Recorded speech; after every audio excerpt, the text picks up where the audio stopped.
नमस्कार, स्वागत है आप सभी का ग्रैंड न्यूज में। शहर की तमाम छोटी बड़ी खबरों के साथ मैं आयुषी। चलिए रुक करते हैं आज की हेडलाइंस की ओर। गुरु पूर्णिमा पर मुख्यमंत्री पहुंचे अनुरागी धाम, बाबा का आशीर्वाद लेकर की प्रदेश की खुशहाली की कामना।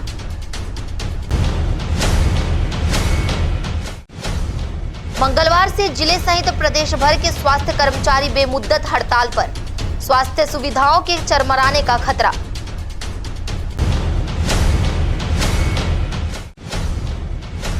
लाजपत राय आत्मानंद स्कूल के शाला प्रवेश उत्सव में शामिल हुए विधायक, कहा नौनिहालों की बेहतर शिक्षा के लिए सरकार प्रतिबद्ध।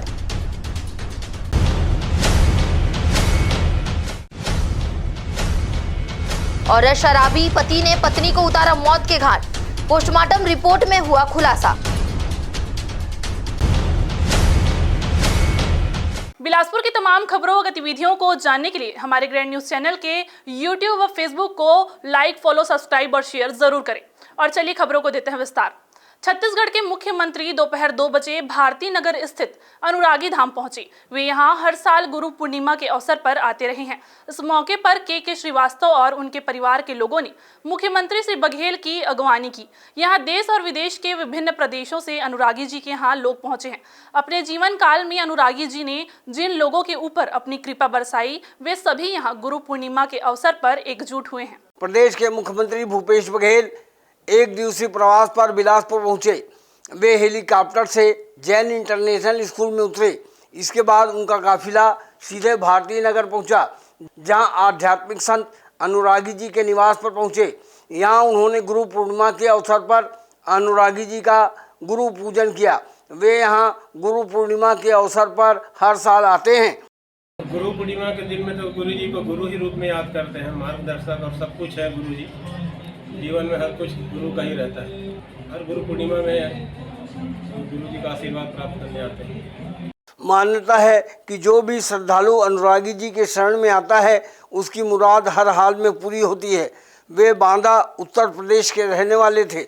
उनका ज़्यादातर समय भोपाल मध्य प्रदेश में बीता। अपने जीवन काल में जिसके भी संपर्क में वे आए, अपनी अलौकिक शक्तियों से उनके जीवन को खुशहाली से भर दिया। यही कारण है गुरु पूर्णिमा के अवसर पर यहाँ देश विदेश से श्रद्धालु जन बड़ी संख्या में आए हुए हैं। कैमरा सहयोगी राहुल सिंह के साथ किशोर श्रीवास्तव, ग्रैंड न्यूज, बिलासपुर। गुरु शिष्य परंपरा का निर्वहन आज भी कॉलेजों में हो रहा है। सोमवार को गुरु पूर्णिमा के अवसर पर कॉलेजों में विविध आयोजन हुए। गुरुजनों का सम्मान किया गया। इस दौरान सीनियर प्राध्यापकों ने अपना अनुभव भी साझा किया। डीपी विप्र महाविद्यालय में भारतीय सभ्यता और संस्कृति के विकास में गुरु परंपरा की महत्ता पर सेमिनार का आयोजन किया गया, जिसमें सीनियर प्रोफेसरों का सम्मान किया गया एवं उन्होंने गुरु छात्र संबंधों पर आख्यान दिए। अतिथि के रूप में आरएसएस के प्रतीक देशपांडे, शारीरिक प्रमुख सुनील कुलकर्णी एवं प्रशासन समिति के अध्यक्ष अनुराग शुक्ला, लोक प्रशासन विभागाध्यक्ष MS तंबोली ने भी सेमिनार को संबोधित किया। कॉलेज के प्राचार्य डॉक्टर अंजू शुक्ला ने बताया कि गुरु शिष्य की परंपरा का आज निर्वहन महाविद्यालय में किया जा रहा है। उन्होंने गुरु की महिमा का बखान करते हुए कहा कि गुरु ही हमें सन्मार्ग पर चलना सिखाते हैं। आज हमारे महाविद्यालय डीपी विप्र महाविद्यालय में हिंदी विभाग और IQC के संयुक्त तत्वाधान से गुरु पूर्णिमा का आयोजन किया गया। हम प्रत्येक वर्ष गुरु पूर्णिमा मनाते हैं, गुरु पूजन करते हैं। और गुरु पूर्णिमा अपने आप में इतना महत्वपूर्ण दिवस है, इसे पूरे देश को मनाना चाहिए, क्योंकि शिक्षा का मूलाधार गुरु है और शिष्य है। अच्छे गुरु रहेंगे, अच्छे शिष्य निकलेंगे। और हमारे देश में आदिकाल से, सृष्टि के आदिकाल से लेकर के लगातार गुरु के द्वारा ही शिष्य को ज्ञान दिया जाता है। जिला कांग्रेस कमेटी के अध्यक्ष विजय केसरवानी ने कांग्रेस भवन में पत्रकारों से चर्चा करते हुए बताया कि 30 जून को अखिल भारतीय कांग्रेस कमेटी के निर्देश पर एक दिवसीय बूथ चलो अभियान चलाया गया, जिसमें अखिल भारतीय कांग्रेस कमेटी की महासचिव एवं छत्तीसगढ़ प्रभारी कुमारी सैलजा, मुख्यमंत्री भूपेश बघेल, उप मुख्यमंत्री TS सिंहदेव ने सभी ब्लॉक मुख्यालयों का दौरा किया। इस दौरान बूथ सेक्टर और जोनल कमेटी द्वारा बूथ को मजबूत बनाने के लिए महत्वपूर्ण बैठकें की गई। जिला कांग्रेस कमेटी के अध्यक्ष विजय केसरवानी ने कांग्रेस भवन में पत्रकारों से बातचीत करते हुए कहा कि जिला कांग्रेस कमेटी ग्रामीण 10 दिवसीय बूथ चलो अभियान चला रही है, जिसके चलते बूथों तथा अनुभाग स्तर पर कांग्रेस के इतिहास, मुख्यमंत्री भूपेश बघेल सरकार की जन कल्याणकारी कार्यक्रमों तथा केंद्र की भाजपा सरकार की झूठ और महंगाई के बारे में आम जन को बताया जा रहा है। हमारा नारा है बूथ चलो अभियान। सबसे पहले हम जिस बूथ पर रहते हैं उस बूथ को मजबूत करना है। जिस बूथ की जवाबदारी हमको मिलती है वहां पर वरिष्ठ कांग्रेस जन, वहां के कांग्रेस के जो प्रत्याशी रहे हैं, पूर्व विधायक रहे हैं, जिला कांग्रेस कमेटी के पदाधिकारी हैं, निर्वाचित हैं, मंडल है, सब की बूथ बचाओ अभियान, शायद आपको गलतफहमी होगी कहीं, लेकिन बूथ चलो अभियान ही है ये। बूथ चलो अभियान 10 दिवसीय को हमने बिलासपुर जिले में और आगे बढ़ाया। इससे पहले 30 जून को प्रदेश की प्रभारी महासचिव कुमारी शैलजा, मुख्यमंत्री भूपेश बघेल, प्रदेश अध्यक्ष मोहन मरकाम ने जिले में बूथ चलो अभियान की शुरुआत कर दी है। अब हर बूथों पर एक एक प्रभारी नियुक्त किए जा रहे हैं। बूथों को मजबूत बनाने के लिए निष्ठावान कार्यकर्ताओं की लगातार तैयारी की जा रही है ताकि कांग्रेस को फिर से दोबारा सत्ता में लाया जा सके। कैमरा सहयोगी राहुल सिंह के साथ किशोर श्रीवास्तव, ग्रैंड न्यूज़, बिलासपुर। छत्तीसगढ़ में नवंबर-दिसंबर में राज्य विधानसभा के चुनाव प्रस्तावित है। इस चुनाव को लेकर कांग्रेस और भाजपा दोनों जोर आजमाइश करने में जुट गए हैं। ऐसे समय में प्रधानमंत्री नरेंद्र मोदी के आगमन का महत्व बढ़ जाता है। वह 7 जुलाई को छत्तीसगढ़ की राजधानी रायपुर में सुबह 10 बजे एक जनसभा को संबोधित करेंगे। इसमें कार्यकर्ताओं को लाने ले जाने की जिम्मेदारी भाजपा विधायकों को सौंपी गई है। कई वर्षों के बाद प्रधानमंत्री नरेंद्र मोदी एक दिवसीय प्रवास पर छत्तीसगढ़ की राजधानी रायपुर आ रहे हैं। 7 जुलाई को वे रायपुर में एक जनसभा को संबोधित करेंगे। वे ऐसे समय में आ रहे हैं जब 3 महीने के बाद छत्तीसगढ़ में राज्य विधानसभा के चुनाव होने वाले हैं।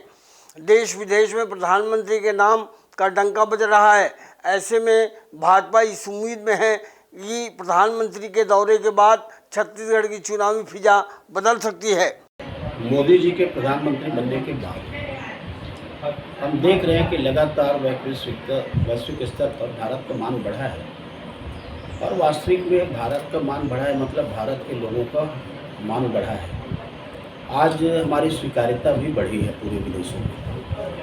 आज भरोसा भी लोग करने लगे हैं और इतना भरोसा करने लगे हैं कि मोदी जी को बॉस के रूप में स्वीकार करने लगे हैं। 7 तारीख को माननीय प्रधानमंत्री जी का छत्तीसगढ़ में रायपुर में आगमन हो रहा है,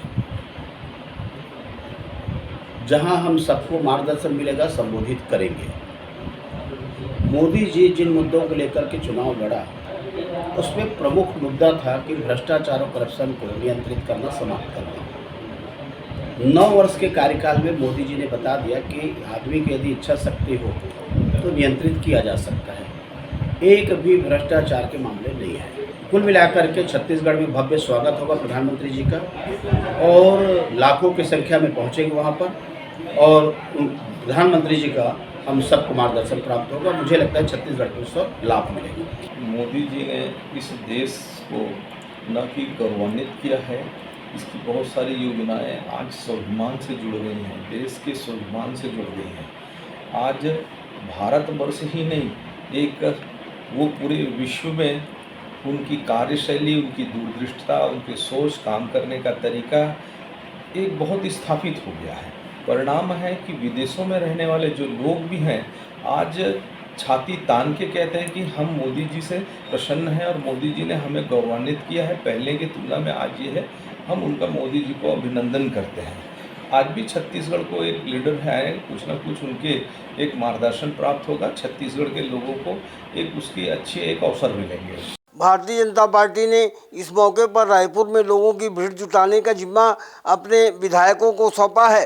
सभी को 20-20 बसों में कार्यकर्ताओं को लाने का जिम्मा सौंपा है, जिसके कारण अभी से भाजपा विधायक अपने अपने क्षेत्रों में जनसंपर्क तथा व्यवस्था बनाने में जुट गए हैं। कैमरा सहयोगी राहुल सिंह के साथ किशोर श्रीवास्तव, ग्रैंड न्यूज़, बिलासपुर। टमाटर के लगातार बढ़ते दामों को देख नगर विधायक शैलेश पांडे रविवार की शाम व्यस्ततम सब्जी बाजार बृहस्पति बाजार पहुंचे, जहां उन्होंने व्यापारियों से चर्चा कर टमाटर के मूल्य बढ़ने का कारण पूछा। रविवार को शहर के प्रमुख सब्जी बाजार में टमाटर प्रति किलोग्राम 120 रुपए में बिका। सब्जी उत्पादक किसान इस सीजन में सब्जी के बजाय धान या फिर अन्य खेती में व्यस्त हो जाते हैं। इसके चलते थोक सब्जी मंडी के साथ ही स्थानीय सब्जी बाजार के व्यापारियों की बाहरी आवक पर निर्भरता बढ़ जाती है। वर्तमान में टमाटर की आपूर्ति अन्य राज्य और आसपास के सब्जी उत्पादक किसान कर रहे हैं। फिलहाल वक्त हो चला है एक छोटे से ब्रेक का। ब्रेक के बाद हम जल्द हाजिर होंगे, तब तक के लिए बने रहिए ग्रैंड न्यूज के साथ।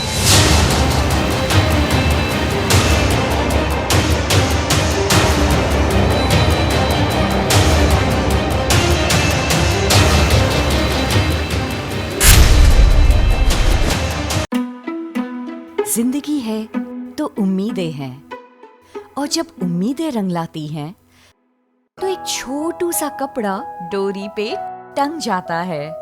जिंदगी से जुड़ी ऐसी ही उम्मीदों को साकार करते हैं हम Shri Siddhi Vinayak test tube baby centre और life care hospital and maternity home में। A home of hope and happiness, Bilaspur, Chhattisgarh. जिंदगी है तो उम्मीदें हैं, और जब उम्मीदें रंग लाती हैं तो शरारतें पेट में गुदगुदाती हैं। जिंदगी से जुड़ी ऐसी ही उम्मीदों को साकार करते हैं हम Shri Siddhi Vinayak test tube baby centre और life care hospital and maternity home में। A home of hope and happiness, Bilaspur, Chhattisgarh. मंजिलें हों चाहे जितने, पर राह सबकी एक। Doctor C V Raman university, Kargi road, Kota, Bilaspur.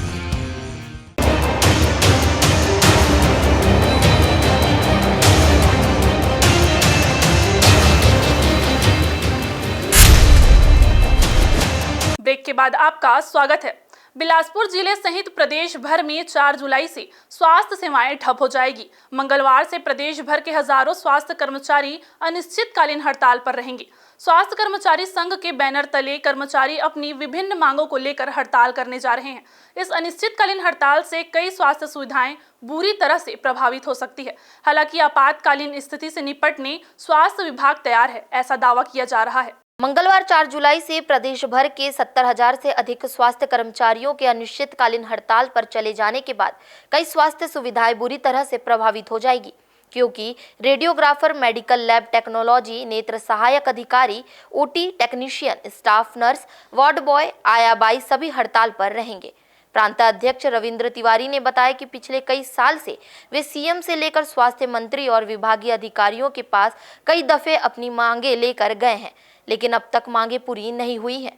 वहीं उन्होंने शासन प्रशासन को चेतावनी देते हुए कई बार 1 दिवसीय, 3 दिवसीय सांकेतिक हड़ताल किए, लेकिन उन्हें बदले में केवल आश्वासन ही मिला। इसलिए इस बार 4 जुलाई से अनिश्चितकालीन हड़ताल में जाने पर मजबूर हो गए हैं। विभिन्न मांगों में रेडिएशन भत्ता, जो कि 30 साल से 50 रुपए है, जिसे मूल वेतन का 10% किया जाए।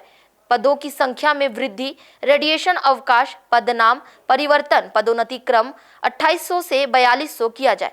4 स्तरीय वेतनमान किया जाए। इसके साथ इनसे जुड़े अलग अलग प्रकोष्ठों की भी 24 सूत्रीय मांगे हैं, जिन्हें लेकर वे अनिश्चितकालीन हड़ताल पर जा रहे हैं। संघ के पदाधिकारियों ने बताया कि प्रदेश भर के 70 से 80 हजार कर्मचारियों के इस हड़ताल में शामिल होने का अनुमान है। इससे प्रदेश के 9000 स्वास्थ्य केंद्रों में व्यवस्थाएं चरमरा जाएंगी। 1000 से ज्यादा सरकारी एम्बुलेंस के पहिए थम जाएंगे। केंद्र से संचालित 700 से 800 हेल्थ एंड वेलनेस सेंटरों पर ताला लग जाएगा। वहीं जिले के टेक्नीशियंस के अभाव में सोनोग्राफी, पैथोलॉजी सहित सभी तरह की उपचार, जांच और कार्य ठप पड़ जाएंगे। हम लोगों का अल्प वेतन भोगी हैं। हम लोग स्वास्थ्य विभाग में काम करते हैं और शासन ने हमको अल्प वेतन भोगी ही बना के रखा हुआ है। कोरोना काल में सारे विश्व ने देखा कि स्वास्थ्य विभाग में कर्मचारी और अधिकारी किस तरीके से काम किए। कई लोग काल कलवित भी हो गए। हम लोग की वेतन विसंगति वर्षों से है। शासन से हम लगातार हर उस मंत्री, हर उस अधिकारी से निवेदन करते रहे कि हमारे वेतन विसंगति है, दूर करें। वेतन विसंगति दूर नहीं।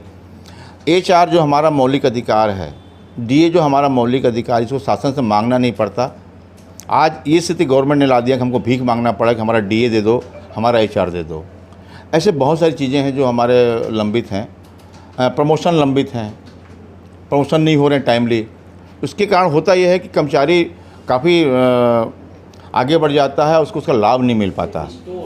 दूसरा ये है कि जो चार स्तरीय जो पदोन्नति समयमान वेतनमान देने का गवर्नमेंट ने जो हामी भरा था, आज तक नहीं दे रही है। तो ये बहुत सारी ऐसे करके 24 सूत्रीय मांगों को लेके छत्तीसगढ़ प्रदेश स्वास्थ्य कर्मचारी संघ आंदोलनरत है, जिसमें जीवन दिवस समिति के भी कर्मचारी साथी हैं और छोटे छोटे कर्मचारी भी आज जीवन दिवस समिति में 4000 दे के उनसे आप 12 घंटे काम कराते हो, जिनको आप पार्ट टाइम के नाम से रखते हो और उनका शोषण करते हो। तो इस तरीके से 24 सूत्रीय मांगों को लेके हम लोग कल से आंदोलन में जा रहे हैं। सीएमएचओ ने बताया कि शासन स्तर पर मनाने की कोशिश की जा रही है, लेकिन चुनावी साल देखते हुए कर्मी अपनी मांगों पर अड़े हुए हैं। ऐसे में शासन स्तर पर सभी जिले के स्वास्थ्य विभाग को वैकल्पिक व्यवस्था करने के निर्देश पहले से ही दे दिए गए हैं, ताकि स्वास्थ्य सेवाओं पर असर ना पड़े। जीवनदीप समिति से जो कार्यरत कर्मचारी हैं और जो लोग नहीं जाएंगे हड़ताल पे, तो उनसे के द्वारा जो है कार्य कराया जाएगा। चुनाव सामने आते ही सरकार और स्वास्थ्य विभाग के कर्मचारी आमने सामने आ गए हैं। जिले के 9000 समेत प्रदेश भर के 70000 स्वास्थ्य कर्मचारी एक बार फिर अपनी मांगों को लेकर लामबंद हो गए हैं। मालूम हो कि 5 साल से चल रहा विरोध प्रदर्शन, बैठक और बातचीत बेनतीजा रहा है।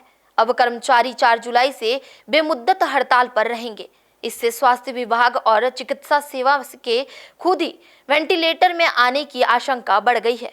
इसके साथ ही प्रदेश भर के सरकारी मेडिकल स्टोर का संचालन करते हैं फार्मासिस्ट भी इसी के दायरे में आते हैं, जो पूरी तरह से हड़ताल में रहेंगे। ऐसे में लोगों को सरकारी जीवन रोधी दवा तक नहीं मिल पाएगा। कैमरामैन राकेश मिश्रा के साथ विनय मिश्रा की रिपोर्ट, ग्रैंड न्यूज। मानसून के शुरुआत में लगातार 3 दिनों तक झमाझम बारिश के कारण अरपा नदी में पानी दिखने लगा है। पिछले दिनों हुए लगातार बारिश के कारण अरपा भैंसाझार का जलस्तर ऊपर होने की वजह से गेट खोल दिया गया था। डैम का पानी छोड़ने से अरपा नदी जलमग्न हो गई है। वहीं बारिश का मौसम शुरू होने के कारण नदी पर महामाया चौक के काली घाट और किला वार्ड के पास बन रहे बैराज का काम रुक गया है। अरपा पर 12 महीने पानी भरा रहे एवं जल स्तर भी बना रहे, इसके लिए बैराज बनाए जा रहे हैं। लेट लतीफी एवं निरीक्षण के अभाव के चलते काम अधूरा है। वहीं सूखी अरपा नदी में पानी का लेवल देखकर आने वाले समय में इसी तरह वाटर लेवल होने की बात को लेकर शहरवासी उत्साहित हैं। लेट लतीफ़ी तो शासन का स्वभाव है। मैंने एक इंजीनियर से ये चर्चा की थी कि ये जो 2 जगह बन रहे हैं, तो उसको अगर ऊपर वाले इसमें पहले बनाते, दोनों ठेकेदार मिल करके एक साथ, तो एक बन के तैयार हो जाता और पानी वहाँ रुकने से नीचे वाले इसमें भी काम हम कर सकते थे। लेकिन अब वो जो शासन के लोग हैं, उन्होंने जो भी उसमें अपना निर्णय लिया है, उसके कारण से ये परिस्थिति बनी है। तिफरा के अंधमुख बधिर उच्चतर माध्यमिक शाला में संभाग भर के दिव्यांगजन उच्चतर माध्यमिक शिक्षा के लिए यहां आ रहे हैं, जिसके कारण आधे ही प्रवेश पत्र में छात्रावास की सीटें फुल हो गई हैं। यहां जसपुर, पत्थलगांव, रायगढ़, कोरिया, मनिंद्रगढ़, कोरबा, मुंगेली के भी दिव्यांग छात्र छात्राएं यहां प्रवेश के लिए आ रहे हैं। इनमें नेत्रहीन, मूक बधिर शामिल हैं। तिफरा स्थित अंधमुख बधिर विद्यालय संभाग का पहला दिव्यांग विद्यालय है, जहां जसपुर से लेकर कवर्धा तक के दिव्यांगजन उच्चतर माध्यमिक शिक्षा के लिए आते हैं, जिसके कारण यहां आवासीय विद्यालय में छात्रावास में जगह पाने बच्चों की होड़ लगी रहती है। यहां प्रवेश के लिए इतना दबाव रहता है कि रायपुर संभाग से भी दिव्यांगजन यहां आते हैं। अभी सत्र 2023-24 के लिए छात्रावास में मूक बधिर और दृष्टिबाधित छात्रों का एडमिशन शुरू हो गया है और हमारे जो पुराने छात्र ऑलरेडी एडमिटेड थे, वो भी कुछ बच्चे आ चुके हैं। हमारा छात्रावास शुरू हो चुका है पिछले हफ्ते से और अभी नए बच्चों का एडमिशन भी चल रहा है। लगभग 12-13 बच्चे अभी तक नए भी एडमिट हो चुके हैं ये सत्र में। और कोविड के बाद ये पहला मौका है जब शुरू से ही बच्चों में और गार्जियन में काफ़ी उत्साह देखा जा रहा है और वो अच्छे तरीके से आगे पढ़ें। हमारी शुभकामनाएं उनके साथ यही है। अभी यहाँ अभिभावक अपने बच्चों को लेकर आ रहे हैं। रायगढ़, धर्मजयगढ़ से 3 नेत्रहीन बहनें भी एडमिशन के लिए पहुंची हैं।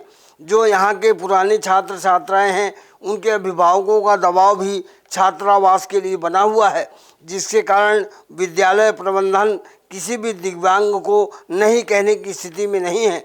इसलिए छात्र छात्राओं में यहाँ प्रवेश के लिए स्पर्धा चल रही है।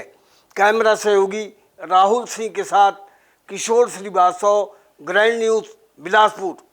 सिटी कोतवाली पुलिस ने 2 मोटरसाइकिल चोरों को पकड़ने में सफलता हासिल की है। जिला कबीरधाम निवासी खगेश्वर साहू सिम्स में इंटर्नशिप फार्मासिस्ट ट्रेनिंग करता है। बीते 6 जून को वह अपनी मोटरसाइकिल से सिम्स अस्पताल पहुंचकर उसे सिम्स की पार्किंग में खड़ी कर वह अस्पताल के अंदर चला गया। काम निपटने के बाद जब वह दोपहर को वापस लौटा तो उसने देखा कि उसकी मोटरसाइकिल गायब है। मोटरसाइकिल चोरी की शिकायत उसने कोतवाली थाने में की थी। पुलिस मोटरसाइकिल चोरों की तलाश कर रही थी। इसी दौरान उसे मुखबिर की सूचना मिली कि 2 व्यक्ति सनीचरी बाजार के पास मोटरसाइकिल बेचने के लिए ग्राहक ढूंढ रहे हैं। संदेह होने पर दोनों को हिरासत में लेकर सख्ती से पूछताछ किया गया। तब चोरों ने सिम्स के स्टैंड से मोटरसाइकिल चोरी करना कबूल किया। पुलिस ने चोरों से चोरी की मोटरसाइकिल बरामद कर दोनों आरोपियों को जेल भेज दिया है। फिर से वक्त हो चला है एक छोटे से ब्रेक का। ब्रेक के बाद हम जल्द हाजिर होंगे, तब तक के लिए बने रहिए ग्रैंड न्यूज़ के साथ।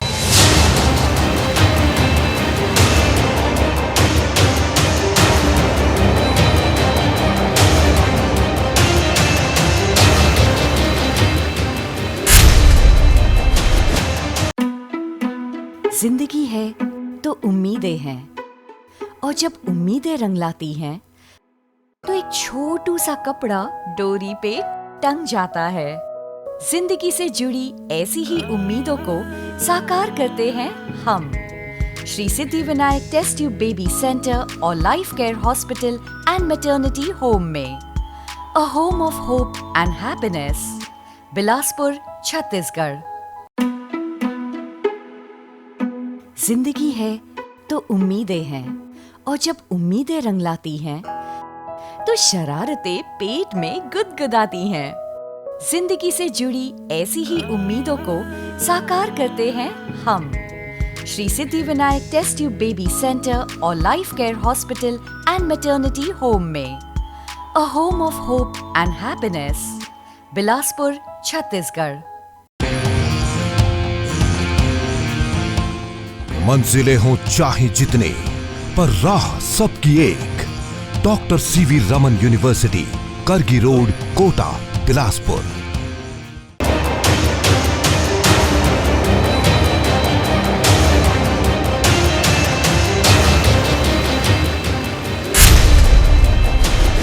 ब्रेक के बाद आपका फिर से स्वागत है। स्कूल खुलने के साथ ही बच्चों में गजब का उत्साह नजर आ रहा है। स्कूल परिसर फिर से बच्चों की चहल पहल से गुलजार हो रहा है। प्रवेश उत्सव के जरिए बच्चों का स्वागत तिलक लगाकर किया जा रहा है। साथ ही छात्राओं को साइकिल एवं पाठ्य पुस्तक का वितरण किया जा रहा है। परीक्षा में अच्छा प्रदर्शन करने वाले छात्रों को पुरस्कार देकर उत्साहवर्धन किया गया। जिले का पहला स्वामी आत्मानंद स्कूल लाला लाजपत राय नगर में सोमवार को शाला प्रवेश उत्सव मनाया गया। इस दौरान नगर विधायक शैलेश पांडे ने बच्चों का तिलक लगाकर स्वागत किया। साथ ही उन्हें पुस्तक और चॉकलेट देकर बच्चों को उत्साहित किया। परीक्षा में उत्कृष्ट प्रदर्शन करने वाले छात्र छात्राओं को पुरस्कार देकर सम्मानित किया गया। शाला प्रवेश उत्सव के मुख्य अतिथि के रूप में मौजूद नगर विधायक शैलेश पांडे ने कहा, बच्चों की पढ़ाई में किसी भी प्रकार की रुकावट नहीं आने दी जाएगी। स्कूल प्रशासन द्वारा किसी भी प्रकार के संसाधन की मांग किए जाने पर तत्काल उपलब्ध कराने शासन प्रयास कर रहा है, ताकि किसी भी प्रकार की कमी की वजह से बच्चों की पढ़ाई बाधित ना हो। आज जूनी लाइन लाला लाजपत राय स्कूल, जो हमारा स्वामी आत्मानंद स्कूल है, जो कि प्रदेश का पहला स्वामी आत्मानंद स्कूल है बिलासपुर का, उनके बच्चों का आज शाला प्रवेश उत्सव मनाया गया है। मैं सभी छोटे बच्चों को, नव प्रवेशित बच्चों के उज्जवल भविष्य की कामना करता हूं। और यहाँ की प्रिंसिपल, यहाँ के स्टाफ से भी बात हुई है मेरी, और जो पुराने पेरेंट्स हैं, पेरेंट्स से भी बात हुई है। तो पेरेंट्स का बहुत विश्वास है स्कूल को लेकर, और पुराने पेरेंट्स की जो है वो उन्होंने तारीफ भी करी कि यहाँ का शिक्षा का स्तर बहुत अच्छा है। इस दौरान विधायक ने सरस्वती साइकिल योजना के तहत छात्राओं को साइकिल का वितरण किया। साथ ही उन्होंने बच्चों और अभिभावकों से सीधा संवाद किया। इस दौरान अभिभावकों ने विधायक से मांग की कि यहाँ योग शिक्षक की कमी है, योग से संबंधित कोई कार्यक्रम नहीं होते और साथ ही कंप्यूटर की भी सुविधा मिल जाती तो बच्चों की पढ़ाई सुचारू रूप से चल पाती। विधायक शैलेश पांडे ने तत्काल योग शिक्षक और कंप्यूटर की क्लास की व्यवस्था कराने का आश्वासन दिया। इस दौरान बड़ी संख्या में छात्र छात्राएं, अभिभावक, स्कूल स्टाफ मौजूद रहा। कैमरा सहयोगी गोपाल मौर्य के साथ शत्रुघ्न चौधरी, ग्रैंड न्यूज, बिलासपुर।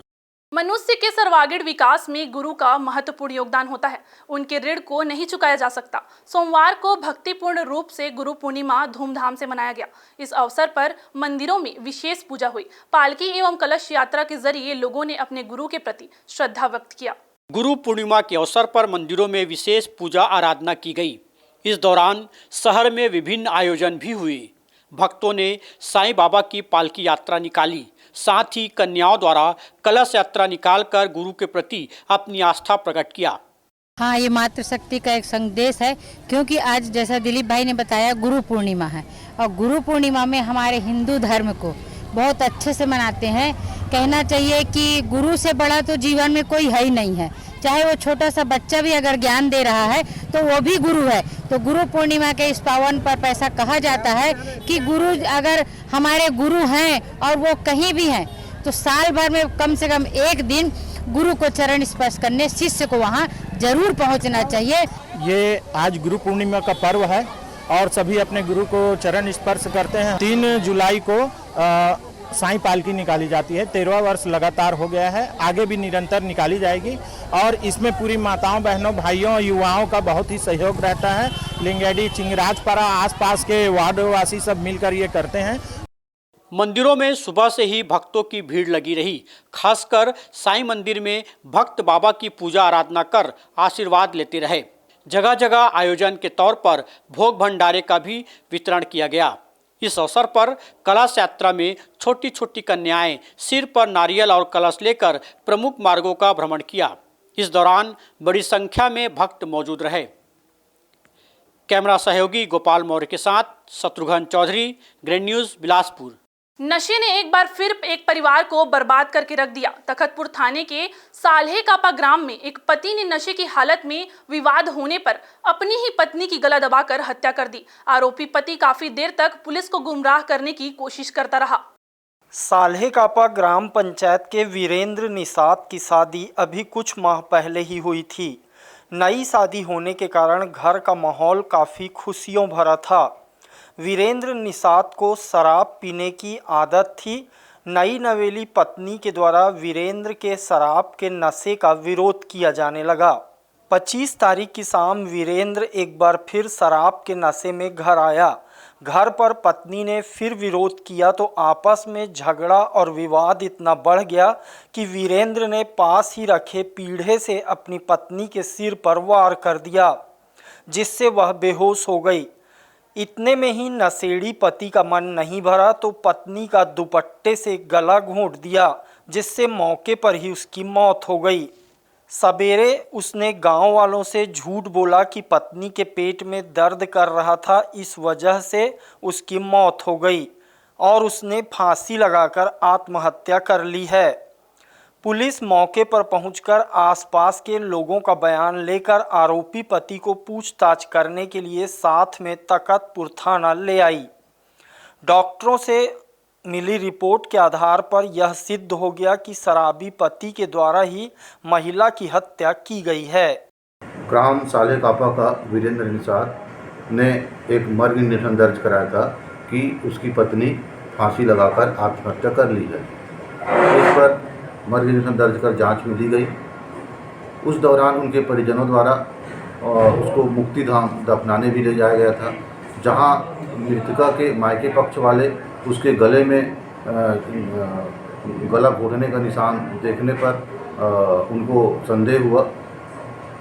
जांच दौरान उनके परिजनों का कथन लिया गया, जिन्होंने उनके समक्ष वीरेंद्र ने अपराध करना कबूल किया था। शासन के द्वारा नशे के व्यापार को रोकने का भरसक प्रयास किया जा रहा है। इसके बावजूद भी नशे के चलते कई परिवार बर्बाद हो गए हैं।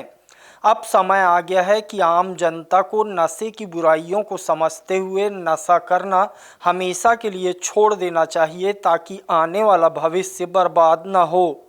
नशे के फेर में पड़कर हंसता खेलता परिवार बर्बाद हो गया।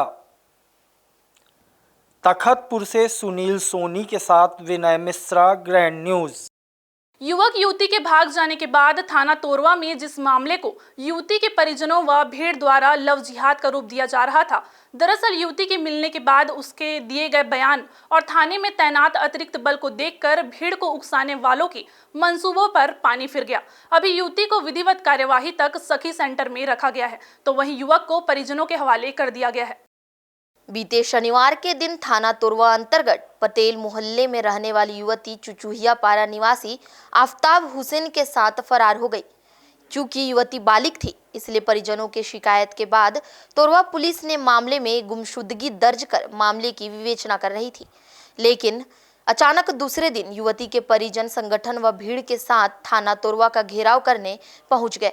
रविवार की शाम तक धीरे धीरे भीड़ बढ़ता गया। सुरक्षा के दृष्टिकोण को देखते हुए सरकंडा, सिरगिट्टी, तारबहार, सिविल लाइन, कोतवाली सहित रक्षित केंद्र से अतिरिक्त बल थाना तोरवा में भीड़ काबू करने पहुंच गए। मौके पर मौजूद कुछ लोग भीड़ को उकसाते हुए शासन प्रशासन व पुलिस के खिलाफ न केवल जमकर नारेबाजी किए, बल्कि मामले को लव जिहाद करार देकर इसमें युवक व उसके परिवार पर अपहरण का मामला दर्ज करने थाने पर ही बैठ गए। आनन फानन में तोरवा पुलिस फरार युवक युवती का लोकेशन ट्रेस कर उन्हें रायपुर से बिलासपुर थाना तोरवा लेकर पहुंची, जहां भीड़ के बीच जमकर प्रदर्शन व नारेबाजी कर रहे लोगों के मंसूबों पर उस समय पानी फिर गया, जब इस पूरे मामले में युवती का बयान सामने आया। थाना तोरवा प्रभारी ने जानकारी देते हुए बताया कि युवती ने स्पष्ट कर दिया है कि वे अपने मर्जी के बगैर किसी के दबाव के युवक के साथ गई थी, जिसके बाद मानो भीड़ धीरे धीरे खत्म होते चली गई। हालांकि युवती के सुरक्षा को ध्यान में रखकर उसे विधिवत कार्यवाही तक सरकंडा नूतन चौक स्थित सखी सेंटर में रखा गया है। बताया गया कि इस पूरे मामले में युवती के बयान के आधार पर पुलिस व अनुविभागीय अधिकारी की ओर से न्यायिक जांच के बाद ही विधिवत कार्यवाही की जाएगी। वहीं बताया गया कि युवक आफ्ताब हुसैन को उनके परिजनों के हवाले कर दिया गया है। गुमिन शान मेघा पटेल को रायपुर से दस्तयाब किया गया और उसे कार्यपालिक दंडाधिकारी के समक्ष पेश किया गया और सखी सेंटर में फिलहाल उसको सखी सेंटर में रखा गया है और लड़के को उसके परिजन को सुपुर्द किया गया है। लड़की को सखी सेंटर में रखा गया है, उसके बाद कार्यपालिक जैसे निर्देश करेंगे वैसे आगे कार्रवाई की जाएगी। बहरहाल रविवार की दोपहर से रात तक जिस मामले को लव जिहाद करार देकर उग्र प्रदर्शन किया गया, उसमें कुछ ऐसे लोग भी शामिल थे जो जातिगत उन्माद फैलाते हुए भीड़ को उकसाने के लिए तरह तरह की बयानबाजी कर रहे थे। हालांकि मौके की नजाकत को समझते हुए थाने में बल तैनात कर दिया गया था। हालांकि युवती के मिलने और उसके बयान के बाद उन्माद फैलाने की कोशिश करने वालों के मंसूबों पर पानी फिर गया। वहीं सूत्र यह भी बता रहे हैं कि प्रदर्शन करने वालों के खिलाफ भी पुलिसिया कार्रवाई की संभावना है। फिलहाल पूर्व मामले में के बाद अब तो सभी की निगाहें युवती के ऊपर ही टिकी हुई है। पुलिस व प्रशासन के बाद सखी सेंटर के अधिकारियों द्वारा भी युवती से पूछताछ की जा सकती है, जिसके द्वारा आगे की बयानबाजी पर विधिवत कार्रवाई की जाएगी। ग्रैंड न्यूज के लिए कैमरामैन राकेश मिश्रा के साथ विनय मिश्रा की रिपोर्ट। आज के बुलेटिन में बस इतना ही। अगले बुलेटिन में फिर होगी आपसे मुलाकात। तब तक के लिए पूरी टीम के साथ आयुषी को दीजिए विदा। नमस्कार।